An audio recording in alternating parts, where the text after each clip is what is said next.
his downstream. This is an NBC News special report. Here's Tom Llamas. And good day. We are coming back on the air with breaking news here at the White House. We want to go live right now into the East Room where President Trump is meeting with President Zelensky and other European leaders. Let's listen in. All of the wonderful things that took place today. We've had a very successful day thus far.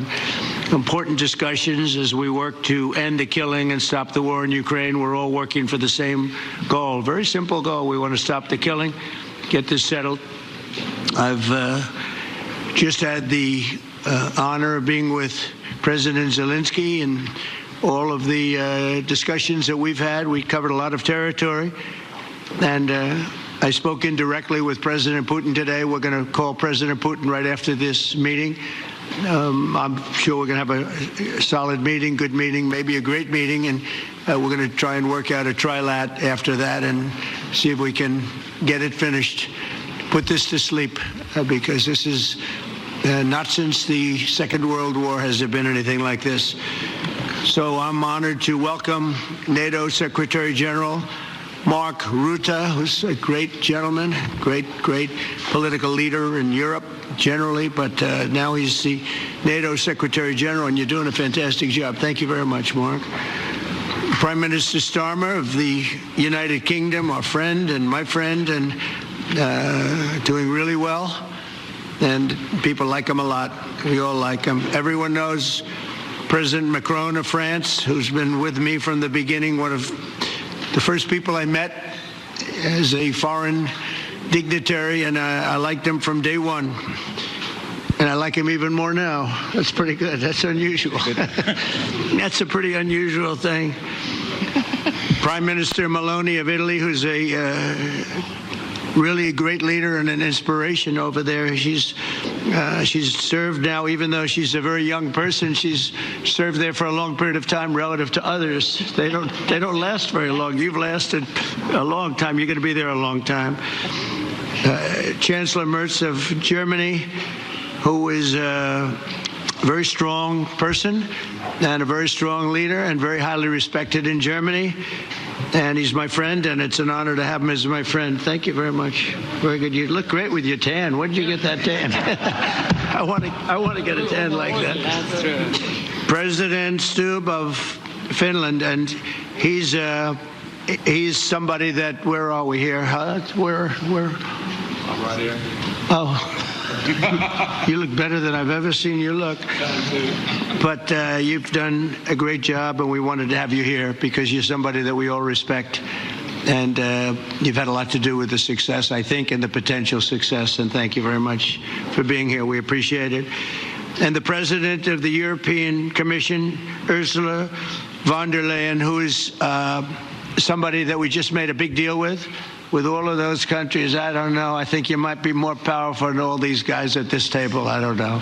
But we had a great negotiation, and you're respected all over the world. So I want to thank you very much for being here. It's a great honor to have you. The Alaska summit reinforced my belief that while difficult, peace is within reach, and I believe that in a very significant step, President Putin agreed that Russia would accept security guarantees for Ukraine, and this is one of the key points that we need to consider, and we're going to be considering that at the table also, like who will do what, essentially. I'm optimistic that collectively we can reach an agreement that would deter any future aggression against Ukraine, and I actually think there won't be. I think that's even overrated, largely overrated, but we're going to find out, and I think that the European nations are going to take a lot of the burden. We're going to help them, and we're going to make it very secure. We also need to discuss the possible exchanges of territory, taking into consideration the current line of contact. That means the war zone, the war lines that are pretty obvious, very sad, actually, to look at them. And negotiating positions. President Putin, also, you have President of Ukraine, who is who you just met a little while ago, and we're going to try and get a three-party meeting, maybe as soon as we can. And I have a feeling you and President Putin are going to work something out. Ultimately, this is a decision that can only be made by President Zelensky and by the people of Ukraine working also together in agreement with President Putin. And I just think that's very good things are going to come of it. So I hope we have a good meeting. And if we can have a good meeting, I'll set up a meeting with President Putin. And if you'd like, I'll go to that meeting. And not that I want to do that, but I will do that because we want to save a lot of people from dying. A lot of people are dying, and we got to save them. Got to save it. 5,000, 6,000, 7,000 people sometimes a week. All of us would obviously prefer an immediate ceasefire while we work on a lasting peace, and maybe something like that could happen. As of this moment, it's not happening, but President Zelensky and President Putin can talk a little bit more about that. You know, in the 6 or so wars that we stopped, we haven't had a ceasefire. And so I don't know that it's necessary. You can do it through the war, but it would be, I like the ceasefire from another standpoint. You immediately stop the killing. But I believe a peace agreement at the end of all of this is something that's very attainable, and it can be done in the near future. With all of the wars that I got involved in, we only have this one left. Of course, as I walk out the door, there'll probably be a new one starting, and I'll get that stopped too. But I thought this was going to be one of the easier ones. It's actually one of the most difficult. They're very complex. The next step would be for a trilateral meeting, and that will be worked out. And I just look forward to working and having a great result. We're going to spend a lot of time today talking about, and we're really honored you guys came over. I mean, these are the heads of major countries and respected all over Europe. And they speak for, largely, I think I should say, but pretty much for the other countries of Europe. And we will come to a resolution today, I think, on almost everything, including probably the security. And that's pretty much the story. I'd like to say, Mr. President, would you like to say something? You have the media. If you want, you could come over and you could stand, you could use mine, or you could just turn around, whichever you feel comfortable with. Thank you so much. I can speak without microphone. Thank you so much. I think that we had very good conversation with President Trump. Very good. And it really was the best one. Or sorry, maybe the best one will be in the future. But it was really good. And we spoke about very sensitive points. The first one is security guarantees. And we are very happy with President that all the leaders are here, and the security in Ukraine depends on the United States and on you and on those leaders who are with us in our hearts. They have been online before yesterday, and etc. So a lot of countries on the side of Ukraine, our people and all of us want to finish this war, stop Russia, stop this war. We spoke about it, and we will speak more about security guarantees. This is very important that the United States gives such strong signal and is ready for security guarantees. The second point, or maybe the first, the humanitarian direction, very important to exchange all the prisoners, and I think that President will help. And I was very thankful to your wife again, Mr. President, for the letter about our abducted children, and I hope that really it can be a historic role for the people to bring kids back to the families and be happy at the families. Back, yeah. Yes, this is so important, and I'm happy that we discussed it, this track with the President Trump, and I hope that we will find decisions. And then what is very important, that all the sensitive things, territorial, etc., we will discuss on the level of leaders during trilateral meeting, and President Trump will try to organize such meeting, and he said that he will come or not come. Ukraine will be happy if you will participate. Want me there, I will be there. Yeah, you know that. Thank you. And I think this is very important. Yes, so security guarantees, bringing kids back, and all our people, not only warriors, first of all warriors, and all the civilians, journalists, a lot of people in prison. So we need them back. And guarantees which will work for the years. We spoke about it, and I showed to President a lot of details on the battlefield, on the map. Thank you so much. Thank you for the map, by the way. Good map. It was great. Yeah. I'm thinking how to take it back. We'll get to it. No. I think that we had constructive, specific meeting, and I'm very thankful to all the leaders who are here, and you help a lot, and so we are happy that we have such big unity today. Thank you, Mr. President. Thank you very much, for hosting us. Mr. President. I think you'll see that President Putin really would like to do something else. I think when we set that up, when we do, I think it's going to be when, not if. I think you're going to see some really positive moves. I know there's over 1,000 prisoners, and I know they're going to release them. Maybe they're going to release them very soon, like immediately, which I think is great. But we're going to set that up today after this meeting. So very good and great remarks. I appreciate it. Mark, as head of NATO, maybe you could say a few words, please. Yes, I will be very brief. I really want to thank you, President of the United States, dear Donald, for the fact that you, as I said before, broke the deadlock, basically with President Putin by starting that dialogue. And I think it was in February that you had the first phone call, and from there we are now where we are today.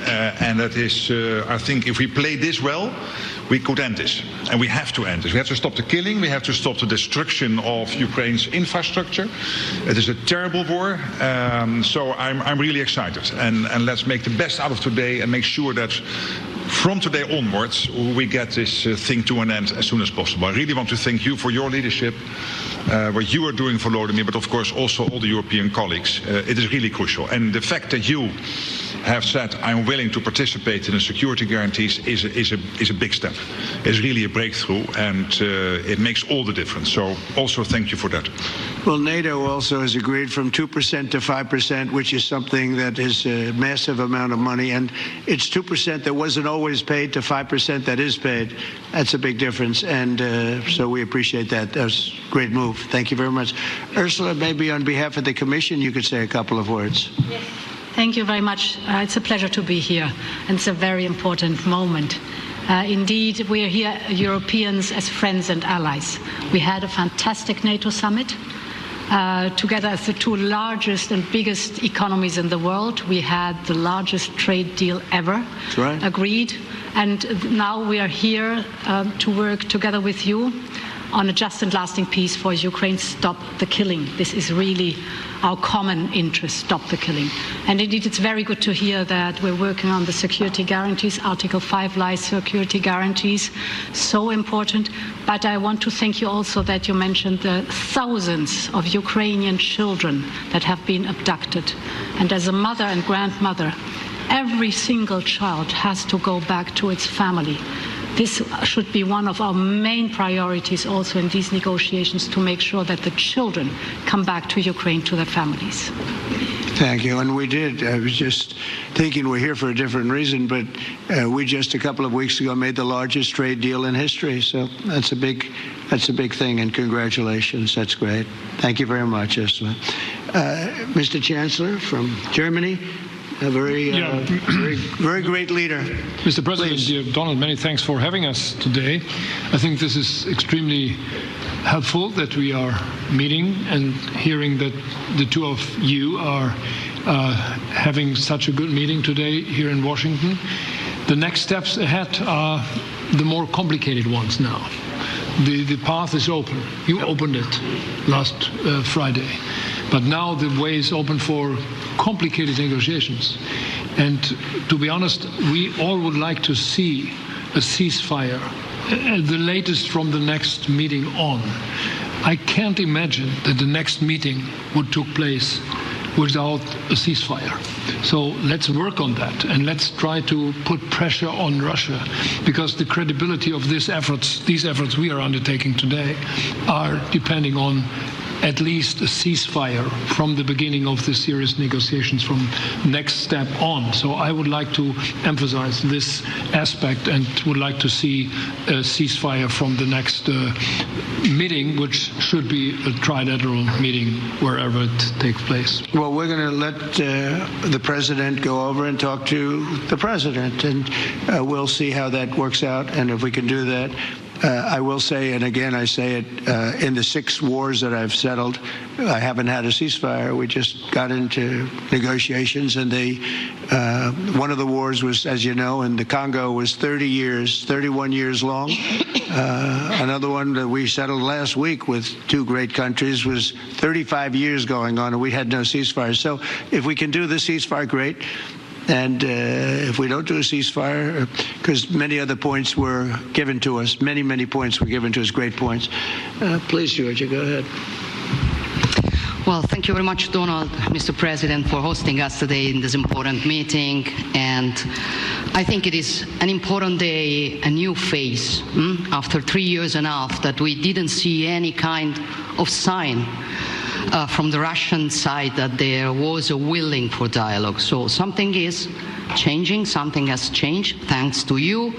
Thanks also to the stalling in the battlefield, which was achieved with the bravery of Ukrainians and with the unity that we all provided to Ukraine. And the reason why I mention it is that we also have to remind that if we want to reach peace and if we want to guarantee justice, we have to do it united. So that's why it's a very good day, the one we are in. You can obviously count on Italy as it was from the beginning. We are on the side of Ukraine, and we do absolutely support your efforts towards peace.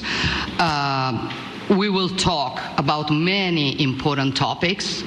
The first one is security guarantees, how to be sure that it won't happen again, which is the precondition of every kind of peace.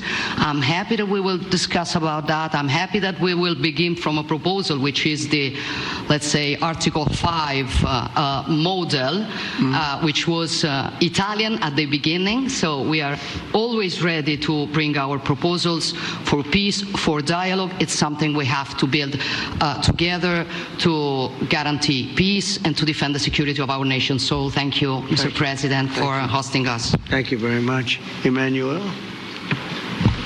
Thank you, Mr. President, for organizing this meeting and for your commitment. And everything was said, but I just have to say here, everybody around this table is in favor of peace. And we work very hard, and we've worked very hard during the past few years to have a peace which is a robust and long-standing peace. This is why the idea of a trilateral meeting is very important, because this is the only way to fix it. And by the way, I think as a follow-up, we would need probably a quadrilateral meeting, because when we speak about security guarantees, we speak about the whole security of the European continent. And this is why we are all united here with Ukraine on this matter. In order to organize such a trilateral meeting, your idea to ask for a truce or a ceasefire, at least to stop the killings, as we discussed, is a necessity. And we all support this idea.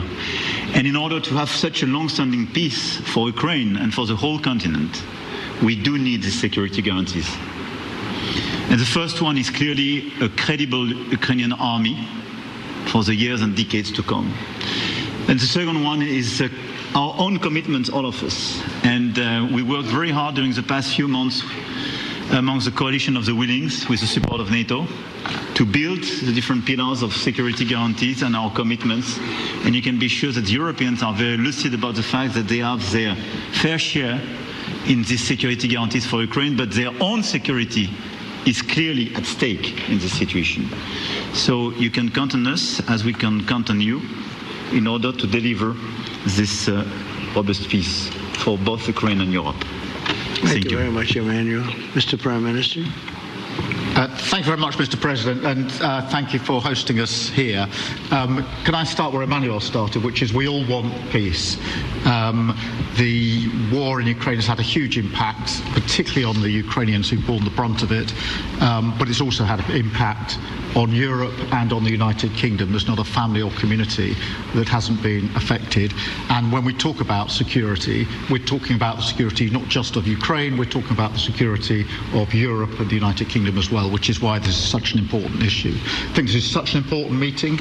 As a group, I think we've had a discussion on the phone a number of times, Mr. President, but be able now to be around the table to take it forward. And I really feel that we can, I think, with the right approach this afternoon, make real progress, particularly on the security guarantees, and your indication of security guarantees, of some sort of Article 5 style guarantees, fits with what we've been doing with the Coalition of the Willing, which we started some months ago, bringing countries together and showing that we were prepared to step up to the plate when it came to security.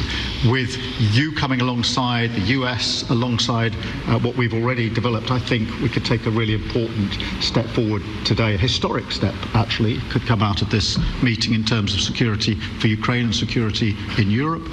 I also feel that we can make real progress towards a just and lasting outcome.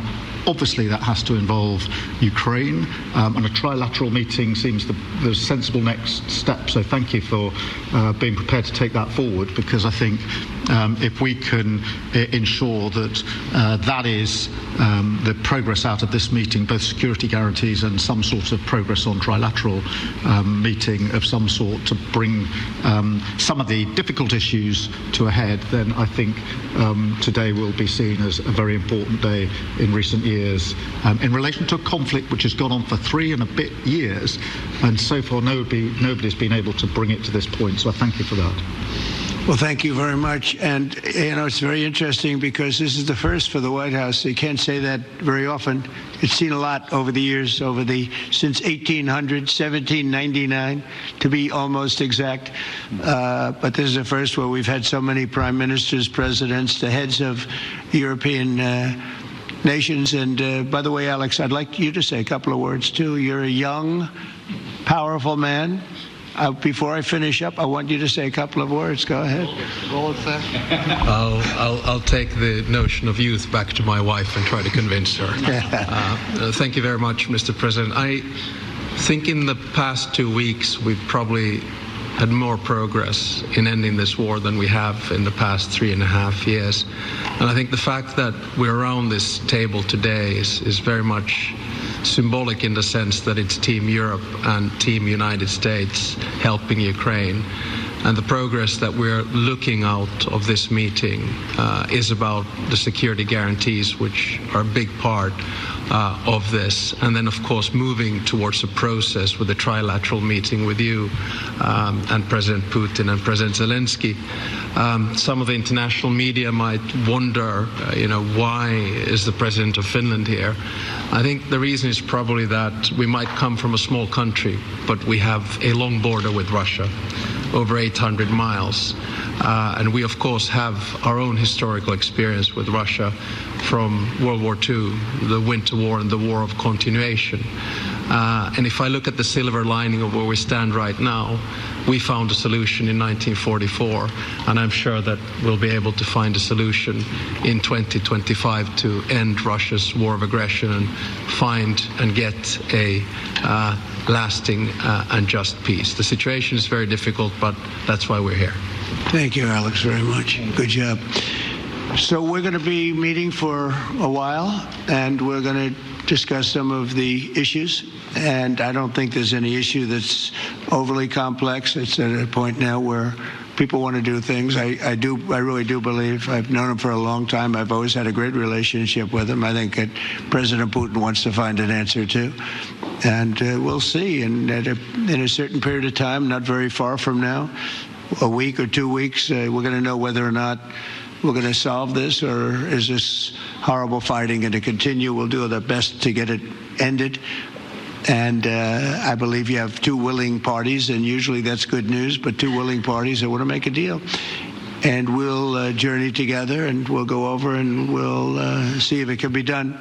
And it's possible it might not be able to be done. On the other hand, it's possible it will, and we're going to save thousands and thousands of lives a week. And so it's something we really have to do. And or at least we have to give it our best. It's all you can do. You can give it your best, but I think we may have a very good outcome. So I want to thank you all, and the media, I want to thank you. We're going to be staying here for a little while. Then we're going to walk over to the Oval Office, and we're going to have another little discussion about similar matters, and then they're going to go home to their great countries and report. And I'm going to remain here and work, and you're going to go and work. We're all going to be working. We may be in a different location, but that's what we know how to do is work. But I want to thank the media. Has been actually very fair, generally speaking, very fair. I think it's important that they're fair because this is a very important subject. We have to get it ended. And so that's all we ask for is fairness with the media. Thank you all very much. We appreciate it. Thank you very much.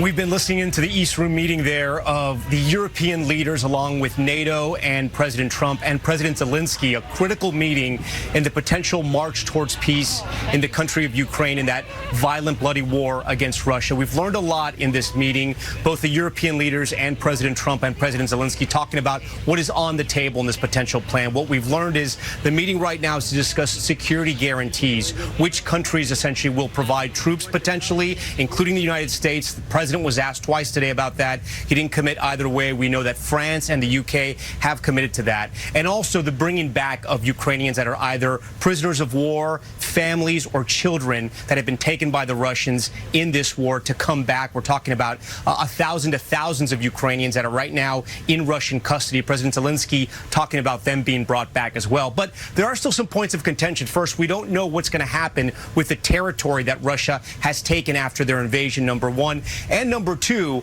and maybe more importantly, what's going to happen with this ceasefire? Both the Chancellor of Germany and the President of France suggesting that a ceasefire is necessary before that next trilateral meeting, which President Zelensky says he is open to, and he wants President Trump to be there. President Trump said he would be there as well. But it looks like there might be a point of contention there. Peter Alexander is our chief White House correspondent. Of course, he joins me here in the North Lawn. Peter, we were listening in there. We learned a lot today. There are still some big outstanding points that we don't know. We know that the president said he's going to call Vladimir Putin after this meeting with the European leaders. But a lot we've learned, and we sort of know what's at stake now. Well, the bottom line is it's clear that these conversations are productive. Volodymyr Zelensky, his first remarks were this has been a really good conversation. That in itself is a major difference from where we were at this time 6 months ago after that blow up inside the West Wing and the Oval Office between Presidents Zelensky and Trump. Significantly after that, we also heard from Zelensky, who appeared to express an openness to a conversation about territorial boundaries. So what, if any, boundaries will be changed as a function of this? On the topic of ceasefire, you and I, our eyebrows raised quickly as we saw some of the other leaders push the president on this idea of a ceasefire. The president has made clear he thinks they can go directly to a peace deal. You'll remember the president came into that meeting with Putin saying that, hey, we want to have a ceasefire by the end of this. More than 14 Ukrainians have died in the time since that. So is a ceasefire something that they're open to, or is there the ability to get to that peace deal soon enough? And then finally, I think something that's particularly striking, we should note it almost feels like they're serving for lunch praise and gratitude, right? A lot more thank yous to Donald Trump this go around here. But at the end of all of it, I think clearly it looks like the president has a very condensed timeline. He wants this to happen quickly. He mentioned the word trilat multiple times. His takeaway from his conversations with Vladimir Putin was basically that I believe he wants to get a deal, whether it's for me because of the personal relationship or to put this to an end. He seems to believe that Putin would be on board with some sort of an agreement. Is there a place where these two sides can meet? I want to bring in the former U.S. ambassador to Russia, Michael McFaul, who's always been such a key analyst for us on days like this. You've been in meetings like this, Ambassador. You've dealt with Russia and Putin directly. First, the president of Finland saying this is the most progress they've made in 3.5 years. Is that fair? It sounds like it is. And the other question for you is we're hearing from a lot of the European leaders security guarantees like Article 5 in the NATO treaty, which essentially says if you attack one of us, you attack all of us. Walk our viewers through what you just observed today. I think this was a very positive meeting. And whoever had the idea to bring all these European leaders together, in addition to President Zelensky, that was a brilliant, brilliant idea. And having it come so quickly after Alaska was also very important because now they've changed the talking points here. Just in this meeting alone, they've walked back some of the positions that the president was echoing when he met with President Putin. So this is very positive progress. The fact that they're talking about a ceasefire again. Chancellor Merz brought it up in particular. There's no logic. I want to underscore this idea that a ceasefire gets in the way of negotiations. That is not historically true. And why should people continue to die while they're negotiating? So I'm glad that's back on the table. And second, the most important thing is that they're talking about security guarantees with European soldiers being a part of that. That is major progress with American assistance. I myself would like NATO guarantees rather than NATO-like guarantees, but if you have to compromise, I think this is an important compromise and a step forward. Ambassador, I do want to ask you, we didn't hear a lot about the territory that Russia invaded and is still holding. That really hasn't been talked about all day. It might be one of the most contentious points, obviously. Why do you think no one has sort of touched that topic just yet? President Zelensky briefly mentioned it, but we still have no details about what exactly gets split up and if indeed there is a new Russia border. So I think they're leaving that for the trilateral meeting, if I'm guessing. That's number one. Number two, Putin made a very maximalist position that he's put out there. He said that Ukraine has to give up territory in Donbass that Ukrainian soldiers currently hold and are held by Ukraine. That's nonsensical. That's a non-starter. And so I think the hope is that once they begin to talk, they'll get rid of that idea, but then talk seriously about some kind of, there'll never be a swap for Ukraine. I want to underscore that. They'll never say this is part of Russia, but could they agree to unification only through peaceful means, which would be de facto, that would be Russian territory? That, I think, they're leaning towards, as long as Zelensky can get a serious security guarantee from the people in the room today at the White House. Most of the world wants peace, especially the people of Ukraine. Do you see anything holding this up or that could derail the entire process? Yeah, one guy, Vladimir Putin. Just because they've all agreed that there should be security guarantees and peace does not mean that he will agree to it. And I want to emphasize this is a positive development compared to where we were just on Friday in that Alaska meeting, and that they're changing the terms of things that are being discussed. But if Putin doesn't want to go along, he thinks time is on his side, and he'll just continue to go back to the war. Ambassador McFaul, we thank you for your time. I want to get to Kristen Welker, the moderator of Meet the Press. Kristen, quite the scene there in the East Room, right? You had the president flanked by major leaders of Europe and the EU and NATO, and nearly all of them, likely all of them, praising the president for sort of opening this path, opening this doorway towards peace. But some of them challenging the president as well, saying they should have a ceasefire before they get to this trilateral meeting. Well, Tom, that's right. First of all, to the fact that you have all of these European leaders gathered in the East Room of the White House, it's just an extraordinary scene, and it underscores the fact that for these leaders, they see Ukraine's security as being essential to their security. When I've had the opportunity to interview President Zelensky, one of the big arguments he makes, Tom, is that this is not just about Ukraine. He believes that President Putin is eyeing going into other countries. So he believes that stopping him in Ukraine is a part of protecting the broader security of Europe. And then to your point about a ceasefire, I have to tell you, in talking to Ukrainian and European officials ahead of this meeting, they all signaled this was going to be a key focus, that they were going to raise this issue again because they see it as fundamental. Why should Vladimir Putin be able to continue the killing? They say while they're having these discussions, they say it's not conducive to productive talk. So, Tom, for as forceful as some of those leaders were in those public remarks, you can anticipate they'll be even stronger privately. Kristen Welker, for us, always great to have you on this coverage. Kristen, we thank you. I want to get to Richard Engel, who's live for us tonight in Ukraine. Richard, you covered so many wars and conflicts. When we talk about a peacekeeping force, once that's decided, and we don't want to get too ahead of ourselves, but this is going to take time. And it's going to take time to figure out who the troops are, where they're stationed, how do they get there, and then explain to our viewers sort of this Article 5 guarantee, which means that these troops would have to defend Ukraine.